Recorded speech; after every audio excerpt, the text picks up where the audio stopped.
Is it worth having your own garden? I've been asked that question.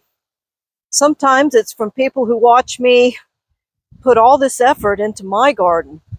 Sometimes that question comes from people who are looking into gardening. And other times the question comes from people who've gotten discouraged. They spent money, time, and effort, and they weren't pleased with the results. Well, I don't want you to be discouraged. I want you to be successful. I'm starting a whole new series called The Truth About Gardening. And in this video, I'm going to talk about the old-fashioned, back to the basics, let's grow food that's going to put food on your family's table and help you become more self-sufficient. Hi, I'm Debbie. Welcome to my organic garden. All I have needs, I have not provided. What if you really just want to put food on the table? What if you just really want to be more self-sufficient? That's my goal, and I'm still working toward that end. And there's some changes that I'm going to be making too, and I hope you'll follow me and see what I'm doing through the rest of this year. When I was young and my children were little, I came to discover that I loved gardening. I had the privilege of being friends with some senior citizens at the time. They had raised their children during the Great Depression, and they lived where I'm living now. So I got to learn what they grew in their gardens, the food that they put on their family's table, because if they didn't, they were going to be hungry. They grew things like green beans, tomatoes, squash, and cucumbers. That provided the vitamins and minerals that their family needed. But they also grew vegetables that had a lot of calories, things like butter beans and black-eyed peas, corn, and on occasion, some of them grew field corn, and they ground that corn up into cornmeal and had lots and lots of cornbread, which back in the day, that was a staple. So I took my cues from them. I think one of the reasons why gardeners fail is because there's so much information out there. If you're just beginning, it's so hard to filter through all the information that's out there. You might be tempted to grow what works for someone who doesn't live anywhere near where you live, and it's not going to work where you live. So I think the best way to be successful as a gardener, stick to the basics, but leave a little bit of room for experimenting.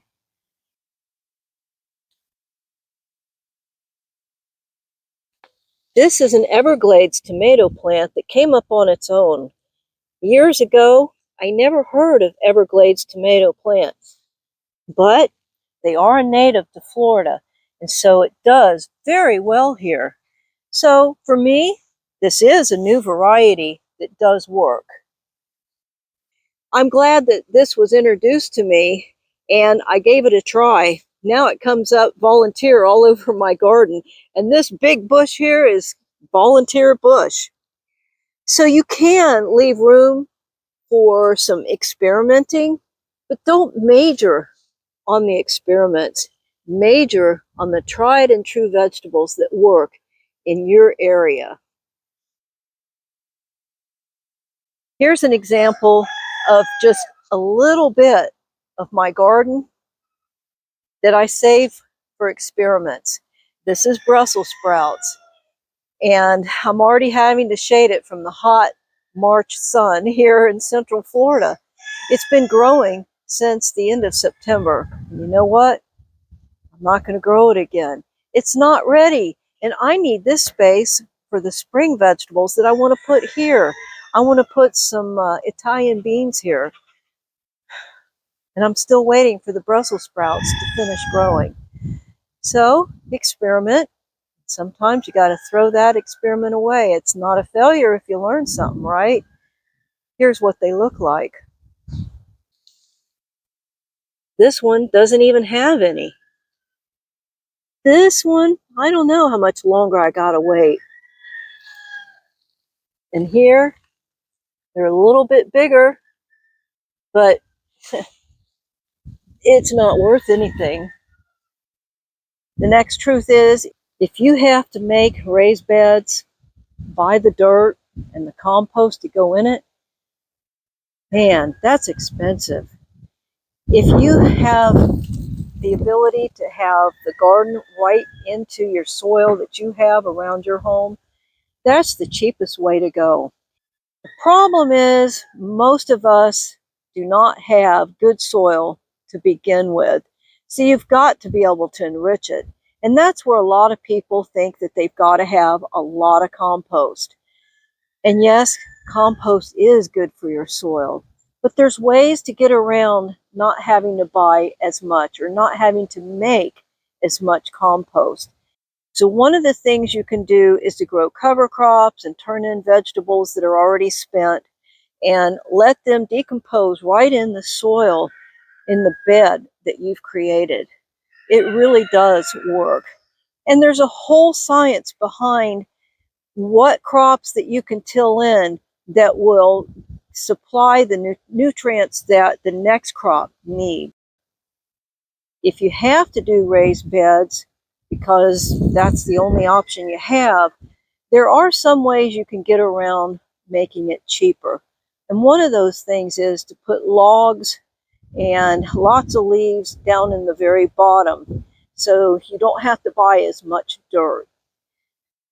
The thing about raised beds, though, is you're continually having to replace the dirt year after year. It has a tendency to seep out. I even tried one year to have one of these beds as a raised bed, and by the end of the season, it was flat. You know what can really be expensive?